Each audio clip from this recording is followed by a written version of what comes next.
Panginoon, bigyan mo ng peace ang isip ko. Panginoon, maraming salamat sa bagong araw na ito.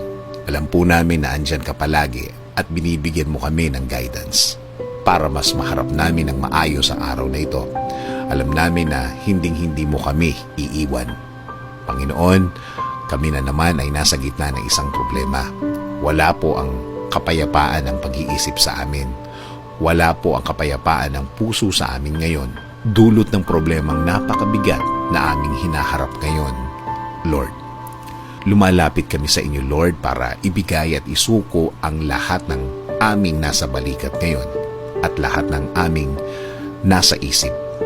Ang lahat ng aming nasa harap ngayon na nagpapasikip ng aming puso at dahilan bakit nasira ang aming araw, Panginoon. Alam namin, Lord, na alam mo ang mga problema namin ito. Alam namin na andyan ka mula noong nag-umpisa ang aming mga problema. At alam namin na nakikita mo ang lahat ng ito. We will submit, Lord.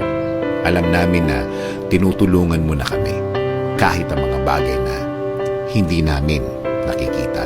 Alam namin na ang mga problemang yun ay inaayos mo na binibigyan mo na ito ng solusyon. Na sinimulan mo na ayusin ang lahat.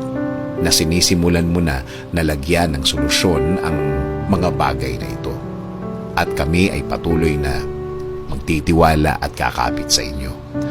Dahil alam namin na magiging okay ang lahat. Huhugot kami ng lakas sa inyo dahil alam namin na yun ang dapat, na ito'y bahagi ng inyong pag-aalaga at pagmamahal sa amin. Dahil alam namin na mahal mo kami at kahit kailan hindi kami kailangan mag-alala.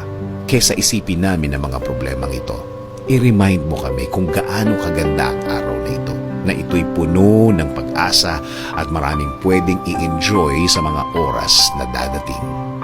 Alam namin na sa pagtitiwalang ito, kami ay mapapahinga sa mga araw na kami ay pagod. Pagod dahil kami mismo ang gumagawa ng solusyon sa aming mga problema.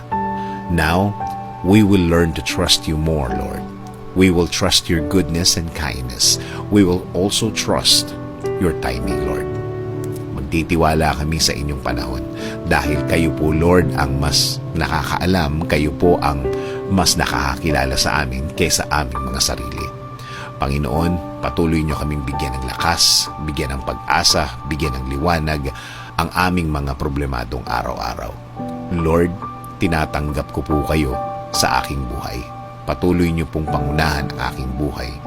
At alam ko po na sa masaya at tahimik ito mapupunta at magiging iba ang aking tingin sa aking kalagayan kapag kayo kasama ko.